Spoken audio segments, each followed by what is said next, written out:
It's Friday the 23rd of June, and this is Politics UK.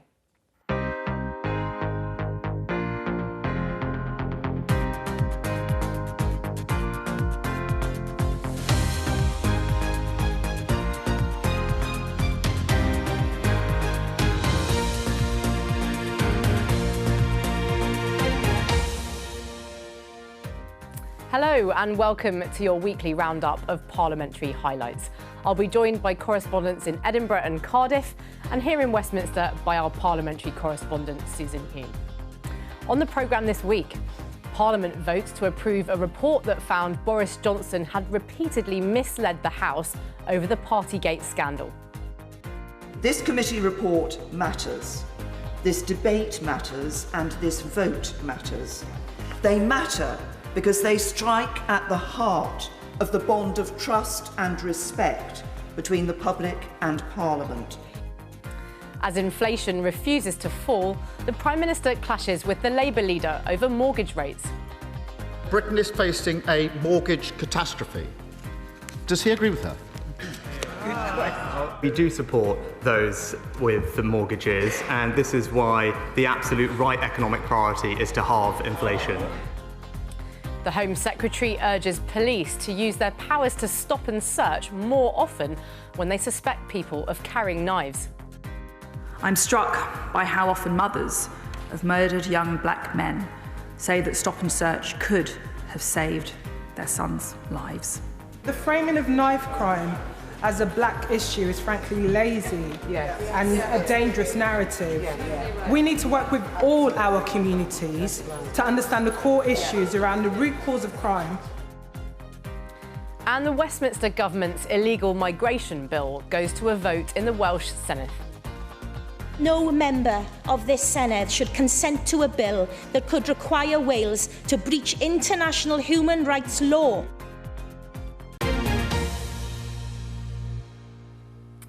Susan, hello. Many thanks for being with us on the programme. The start of the week was dominated by a report from a parliamentary committee which found the former Prime Minister Boris Johnson guilty of misleading the House. Give us a sense of how serious a charge that is. Well, it is. Now, there is a view, I suppose, that's been around for centuries that politicians are rather a slippery bunch that never answer a straight question with a straight answer. In truth, though, Parliament takes very seriously indeed actual lying. The feeling is that if you let ministers lie a bit, then you just don't know where you are, you can't hold them to account. And that's why this committee, the Privileges Committee, came down very hard on Boris Johnson for, as they found, deliberately misleading the House over those Downing Street parties when he said that no rules had been broken, and they found that he probably knew that they had. On the way in that investigation, though, they themselves came under attack from Boris Johnson and from his supporters. For example, claiming that the chair, Labour's Harriet Harman, was biased. That's partly because she had on social media suggested that she did think that he had lied before the inquiry had started. But although he stepped down from Parliament, at the end of that debate that we're about to hear a bit of, MPs backed the committee's report. In fact, a lot of Conservatives did, more than 100 of them, though even more of them stayed away, and that included the Prime Minister, Rishi Sunak. It was a free vote, and the Leader of the Commons, however, she said that she personally was going to back the Privilege Committee's report. The work of the Privileges Committee in producing this report before us today does not just examine the conduct of a former colleague. Their work has also sought to defend our rights and privileges in this place. The right not to be misled, the right not to be abused in carrying out our duties. Now, the backdrop to this report is the thousands of red hearts on the COVID memorial wall just over the river. Every one represents a life lost to this awful disease. For every single heart, there is a human being loved, mourned and missed. For each, there is a story around them of awful loss, of grief compounded by goodbyes done over smartphones, lives ended alone, people robbed of precious time together. and relatives unable to comfort each other at funerals. So I urge members who continue to defend Mr Johnson and attack the committee and their findings, think of these families and what this means to them. They are our constituents. Now, of course, we know some members won't even be attending today. I hear the Prime Minister is swithering. Perhaps it's all a little too close to home, given his own fixed penalty fine. But what a spineless dereliction of the responsibilities of his office if he doesn't show active support for the committee's recommendations. I commend the members of the Privileges Committee for their painstaking work and for their dignity in the face of slurs on their integrity. This committee report matters. This debate matters, and this vote matters. They matter because they strike at the heart of the bond of trust and respect between the public and Parliament that underpin the workings of this place and of our democracy. I wonder if she could say something of her own position in relation to the precedent set by the Judicial Committee of the House of Lords, when a decision on which Lord Hoffman was involved was set aside not because he was biased, but because of the perception of bias. In relation to her famous tweets, how does she think she met the Hoffman test? After the tweets were brought to light and were highlighted, because I am concerned about the perception of fairness on the committee, and I agree that perception matters, I made it my business to find out whether or not it would mean that the government would not have confidence in me if I continued to chair the committee. And I actually said I am more than happy to step aside because perception matters, and I don't want to do this if the government doesn't have confidence in me, because I need the whole House to have confidence in the work that the committee has mandated. And I was assured that I should continue the work that the House had mandated with the appointment that the House had put me into, and so I did just that.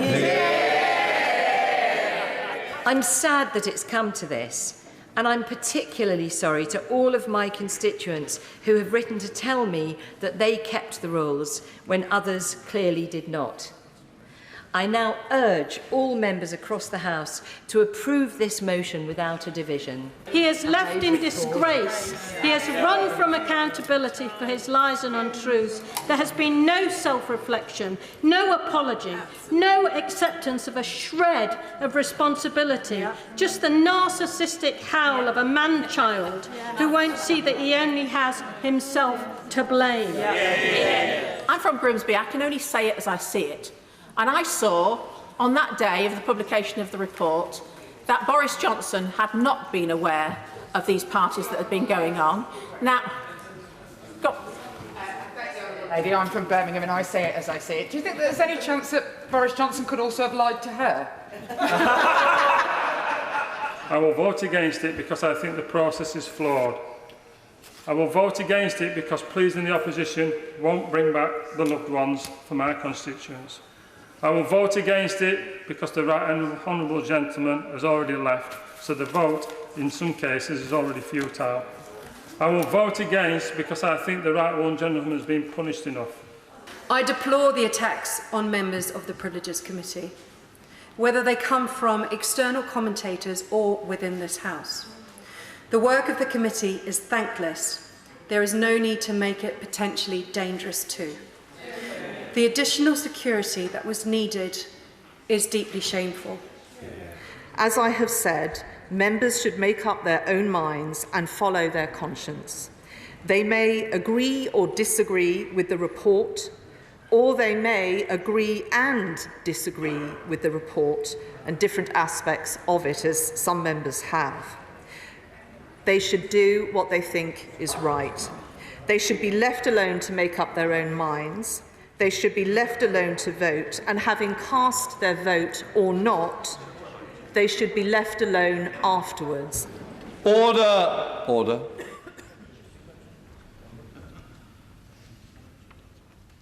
The ayes to the right, 354. The noes to the left, 7. Who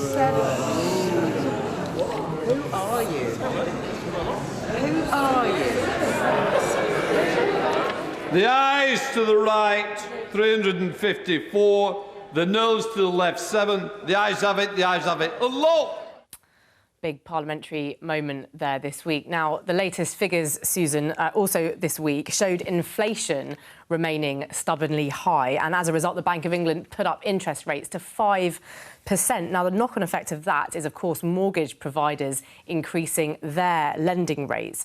But the Chancellor rejected a call, didn't he, from a fellow Conservative MP to help homeowners facing big rises in their repayments. And mortgage rates came to dominate Prime Minister's questions.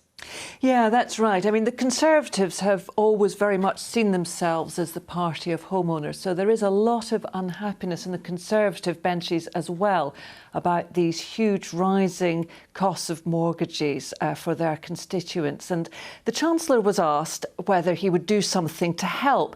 But Jeremy Hunt was pretty unkeen to do that. He was explaining that if he gives a bunch of money to people who are struggling, that is more money circulating in the economy, and that helps to push inflation up, and not what he wants.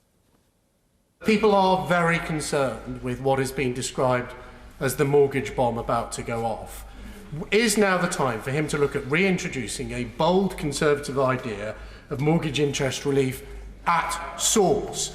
Because if we don't help families now, all the other money that we spent to help them will have been wasted if they lose their home. Those kind of schemes, which involve injecting large amounts of cash into the economy, right now will be inflationary. So much as we sympathise with the difficulties, and we'll do everything we can to help people seeing their mortgage costs go up, we won't do anything that would mean we prolonged inflation. Well, indeed, Leila.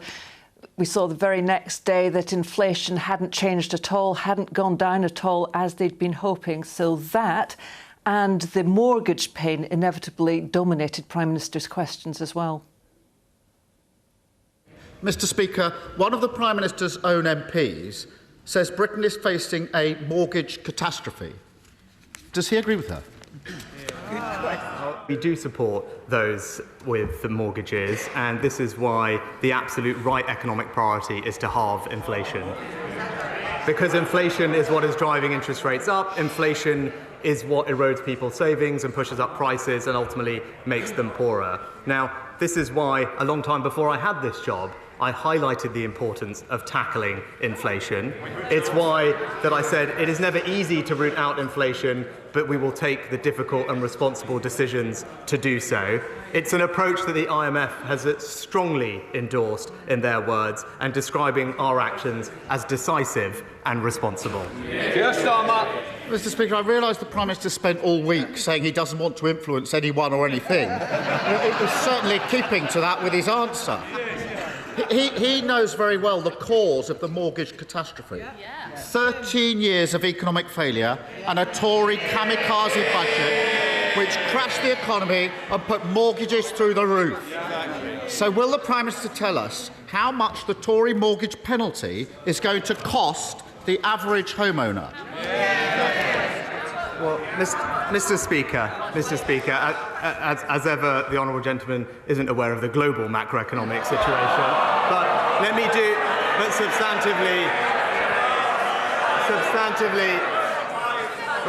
substantively, let me tell him and the House what we are doing to support those with mortgages. We have deliberately and proactively increased the generosity of our support for the mortgage interest scheme. We've also established a new FCA communal duty which will protect people with mortgages, for example, moving them onto interest-only mortgages or lengthening mortgage terms. And we have spent tens of billions of pounds supporting people with the cost of living, particularly the most vulnerable. But that is the difference between us, Mr. Speaker. While he is always focused on the politics, we are actually just getting on and doing the job. Let's test that, because the question he refuses to answer, he actually knows the answer to this question, is £2,900 extra. That's the cost to the average family of the Tory mortgage penalty. Now, he was warned by experts about this as long ago as autumn last year, but he either didn't get it, didn't believe it, or didn't care, because he certainly didn't do anything.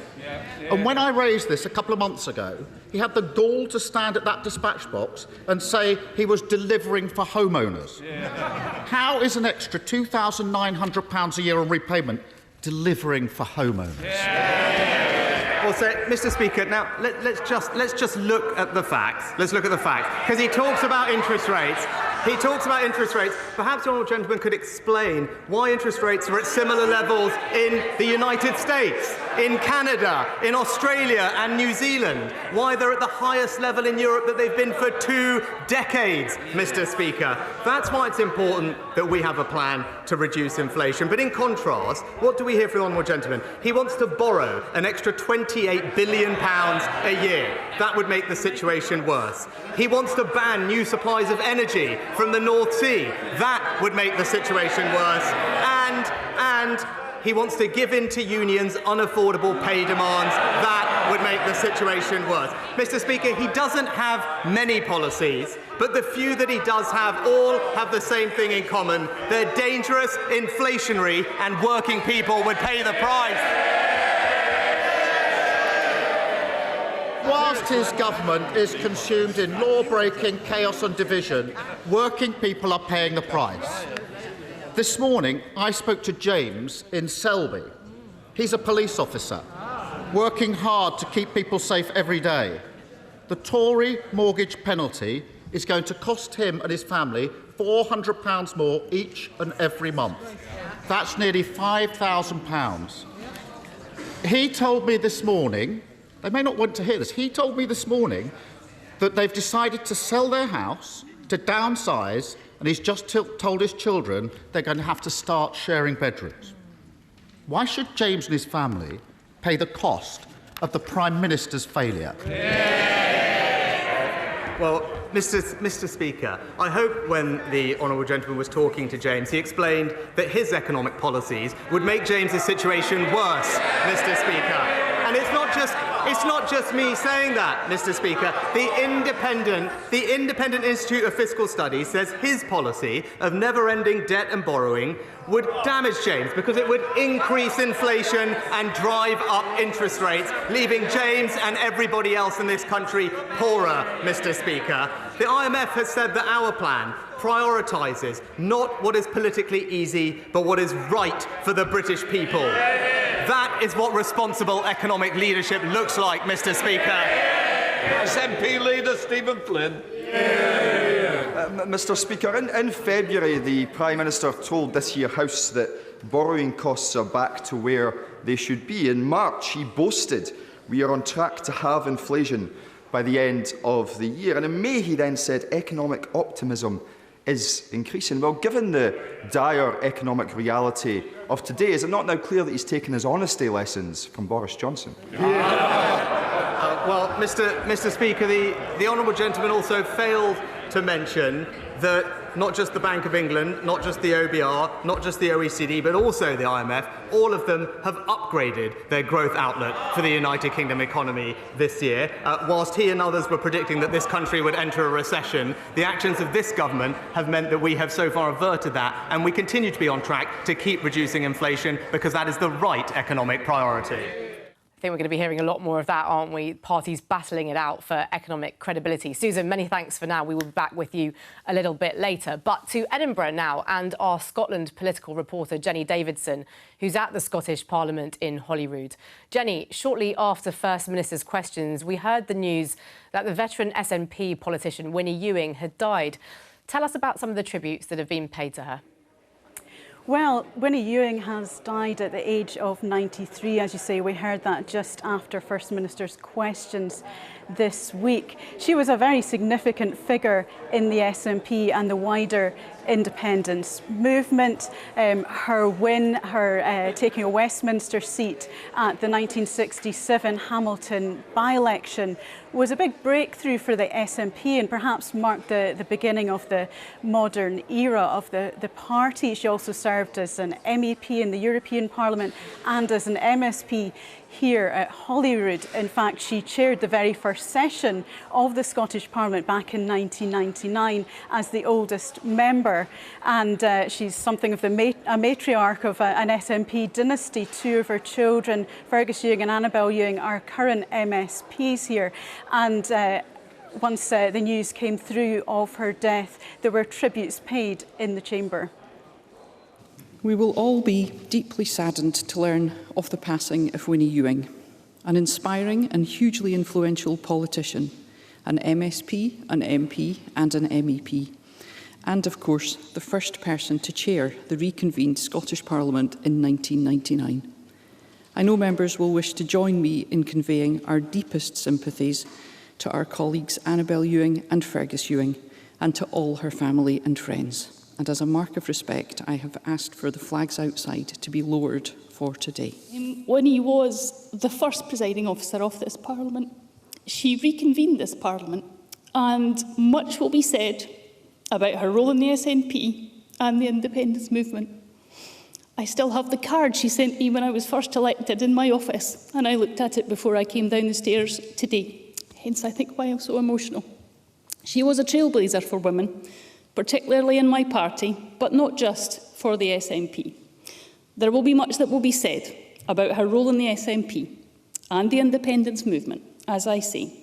But I hope today that the whole Parliament can join with me to pay tribute to Winnie, a life well lived.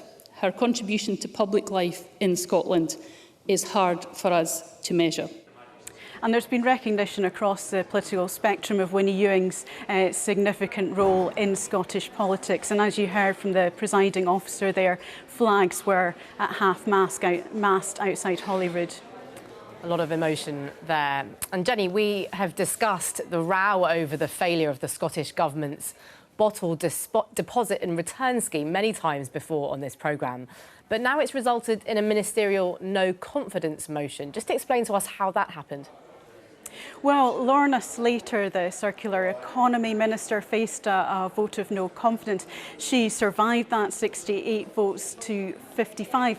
But actually, shortly before that motion was brought by the Scottish Conservatives, it was also announced that Circularity Scotland, which was the company that was set up to run the deposit return scheme, was going into administration, something that had been expected because drinks producers and retailers had withdrawn their funding from that. But there were recriminations around who was responsible for things going wrong with the deposit return scheme. Lorna Slater herself at that point saying that it was an unforgivable consequence of the UK government's 11th hour intervention in the scheme.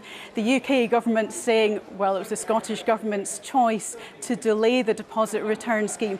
But the Scottish Conservatives brought a no confidence motion, and they were trying to lay the responsibility at Lorna Slater's door. I don't know Lorna Slater. Our only major interactions have been in this chamber or in committee. And I do not doubt for a minute her integrity. I do not doubt that she strives to do her best in a crucial and wide-ranging brief. And I do not doubt her commitment to the deposit return scheme. All of those are not in question in my mind, and nor do they fall to be considered today. My reason for bringing this motion is that since being appointed to this crucial ministerial role in autumn 2021, with particular responsibility for implementing Scotland's deposit return scheme, a scheme that all parties in this chamber supported and voted for and wish to see succeed, the Minister has nevertheless struggled. And on the very day that their leadership fell apart at Westminster, amongst the lies of Boris Johnson, they lodged this motion in a pathetic attempt to distract everyone from the dying days of their government. And the audacity of this motion, the absolute brass neck of it, beggars belief. Because it was the Tories who scuppered the DRS scheme. They forced the removal of glass, which the scheme was built around, and they set the conditions on its operation that are impossible to plan for. And now they're trying to gaslight Scotland into believing it was somehow Lorna Slater's fault all along. Now, as I say, Lorna Slater survived that no confidence motion, and that was with support from the SNP and the Greens. But one notable exception was SNP MSP Fergus Ewing, who defied the party whip to vote for no confidence in Lorna Slater. Now, we were expecting some consequences of that from the SNP, but of course now that he's bereaved, that he's now lost his mother, we would expect not to hear more about that for the time being. And Jenny, the Scottish Government is being criticised for missing its greenhouse gas emissions target again. Just explain to us the consequences of that. Well, that's right. It fell just slightly short of its 2021 targets, a reduction of 49.9% as opposed to a target of 51.1, so just 1.2 percentage points off. That's a reduction against 1990 emissions levels. But the thing is, that's the 8th time out of 12 years that the targets have been missed. And of course, these are just interim targets, but they do suggest that it might make it more difficult to get to the 2045 target of net zero, which is the ultimate aim. And of course, this comes in the week that Keir Starmer was in Scotland announcing Labour's net zero policies, which includes a move away from future oil and gas developments. And that was the subject of this debate between the SNP and Labour. We urgently need our governments to work together nationally and locally. So the Scottish Government needs to stop using net zero as a constitutional battle and use their powers that they have to the max to tackle our climate emergency. So Cabinet Secretary, retrofitting our homes, tackling fuel poverty, delivering the community and cooperative heat and power projects we need right across the country, affordable buses, trains, fixing the broken EV chargers. Yesterday, Cabinet Secretary, we launched our Clean Energy Labour's mission, and the SNP criticised it as too little too late. But, Presiding Officer, they, not us, are the government, and our plans go way beyond today's statement. So will the Cabinet Secretary admit. She does not have the plans currently in place to meet our Parliament's net zero targets. Isn't she embarrassed that 35% of our households live in fuel poverty? And will she commit to replacing the thousands of bus services our communities have lost so that we can actually deliver the just transition all of our constituents urgently need? Cabinet Secretary. Presiding Officer, I have been quite clear that I am disappointed to have so narrowly missed the 2021 emissions target. 1.2% is 1.2% too much. Forgive me for not having any faith in what Keir Starmer set out yesterday. Firstly, are we supposed to believe that these net zero pledges will not just become the next thing that he flip-flops on? Having abandoned, I think, a £28 billion green prosperity funding, that one has been shredded. And just regarding GB Energy, are we supposed to be grateful that a UK government will potentially open part of its department to oversee our renewable resources when successive UK governments of every kind have squandered hundreds of billions of pounds from the North Sea with very little of that reinvested into Scotland? And on our Politics Scotland programme this week, we heard from Chris Stark of the UK's Climate Change Committee. He was saying that he felt that Scotland's Climate Change Act had not been a very successful framework so far, and he also complained of the Scottish Government taking what he called a rather too blasé approach to the interim targets. He was certainly warning that the 2030 interim targets would be very hard to meet. That requires another halving again of emissions within the next 7 years. Jenny, many thanks indeed. Jenny Davidson there at Holyrood. Thank you for bringing us up to date. But back to Westminster now. Susan is still with us. Susan, this was a week that we saw more shocking knife violence in London, and the Home Secretary urged police to use their powers to stop and search people if they suspect they're carrying knives. How did that call go down in Parliament? So it was received with quite a bit of scepticism, I'm bound to say. So Suella Braverman said she wanted the police to ramp up their use of stop and search powers. And she said that that was what the parents, the mothers of young people who have been stabbed want. However, it has revived those concerns that the technique is used disproportionately on people from black communities and that it's not always used really with a genuine suspicion that someone is carrying a weapon. Some MPs suggested that Suella Braverman was making this statement more for the headlines than to genuinely combat knife crime. The police have been crystal clear with me that stop and search is a vital tool, literally vital. We cannot hope to get weapons off our streets without it. Of course, it must be used skillfully, responsibly, and proportionately, as is true of every power with which we invest the police. Suggestions that it is a means of victimising young black men have it precisely the wrong way round, Mr. Speaker. The facts are that young black men are disproportionately more likely to be victims of violent crimes. I'm struck by how often mothers of murdered young black men say that stop and search could have saved their sons' lives. We owe it to them to heed their call. The Inspectorate said 35 years since the introduction of stop and search, the police still cannot explain why those powers are used disproportionately. And they point out that that's partly because the majority of searches are in fact for drug possession, not for knife crime at all. And yet figures show that drug use is actually lower among black people than among white people. She'll remember that when we debated the new stop and search powers, I think it was the day after the Casey report came out, and I cited some examples from that report. I found examples where police officers had justified carrying out a search based on a person's ethnicity alone, had been rude or uncivil while carrying out the search, and had used excessive force, leaving people, often young people, humiliated, distressed, and this damaged trust in the Met. And Casey called for a fundamental reset of the Met's use of stop and search powers. There will be an obligation to include more reporting and a greater increase on the data.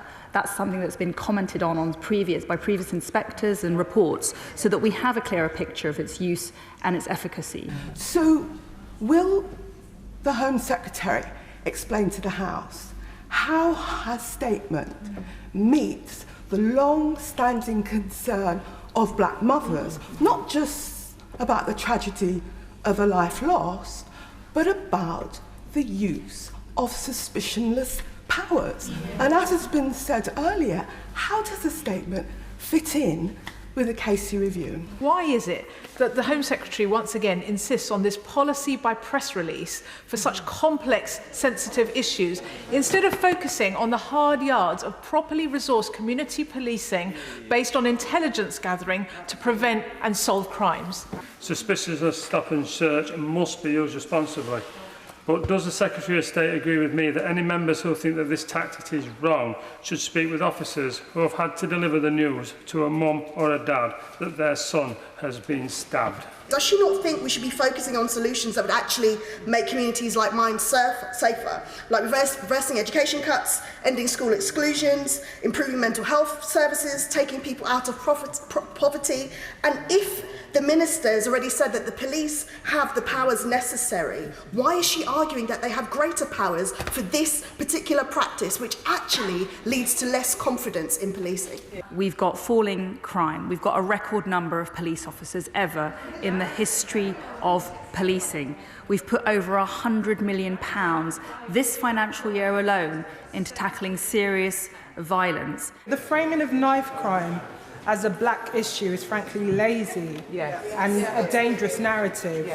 We need to work with all our communities to understand the core issues around the root cause of crime and why some of our young people feel they need to carry a knife. The Independent Office for Police Conduct found that a single black boy was searched 60 times, 60, between the ages of 14 and 16, leaving him fearful of the police. A lot of strong opinions there on stop and search and knife crime. Susan, many thanks again for now. But to Cardiff and our Wales political correspondent, Rodri Lewis, who's at the Senedd. Rodri, we heard about the Privileges Committee report into Boris Johnson in Westminster, but it came up at First Minister's questions in the Senedd as well. Yes, it did. During First Minister's questions here on Tuesday, the First Minister, Mark Drakeford, said Rishi Sunak was guilty of an astonishing act of political cowardice for missing the Commons vote. And the new leader of Plaid Cymru, Rhun ap Iorwerth, in his first appearance in the Senedd since taking over, also questioned the Tories' commitment to devolution. with the Conservatives, I get it. As a party, they can barely hide their contempt for devolution, just as they've shown that they hold basic principles of integrity and trust in contempt. It's incredible, isn't it, that a majority of Welsh Conservative MPs effectively sided with Boris Johnson last night by not voting on that Commons report. You'd have thought that that was the least they could have done to try to get some redemption. It was an astonishing act of political cowardice last night that the Prime Minister of this country failed to back the report of an independent committee of the House of Commons charged with that investigation and coming up with a majority of Conservative MPs on that committee with a series of recommendations. The fact that the Prime Minister failed to support that committee, I think, is an astonishing example of his political weakness, and I'm quite sure that he will, and he deserves to regret it in future as well. Now, I should say that 5 Welsh Conservative MPs, including the Secretary of State for Wales, David T.C. Davies, did support the Commons motion, and the others abstained. And Rodri, there's another live issue in Westminster, the UK government's illegal migration bill that was also mentioned in the Senate this week. Why was that? Well, this bill is currently going through Westminster, as you said, and would prevent anyone arriving illegally in the UK from claiming asylum. And part of the UK government's plans to stop people crossing the Channel in small boats. Now, the Senate has to be consulted as it affects some powers that are devolved, and that led to these exchanges. No member of this Senedd should consent to a bill that could require Wales to breach international human rights law, contrary to our own devolution settlement.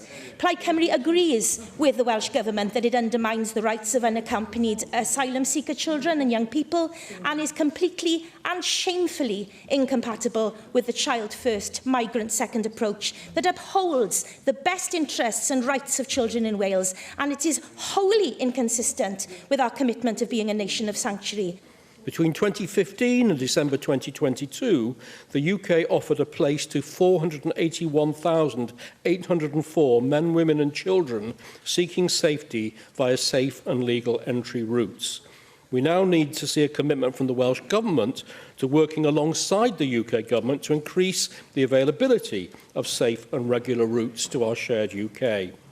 As illegal migration is restricted, the UK Government will have greater capacity to provide a safe haven for those at risk of war and persecution. And the bill provides for the UK Government to commit to resettling vulnerable refugees from around the world every year. Now, even though the Senate voted to reject that bill, it will still continue its path through Westminster and more than likely become law. And Rodri, I gather the Senate experienced something of a first this week when it came to one particular speech?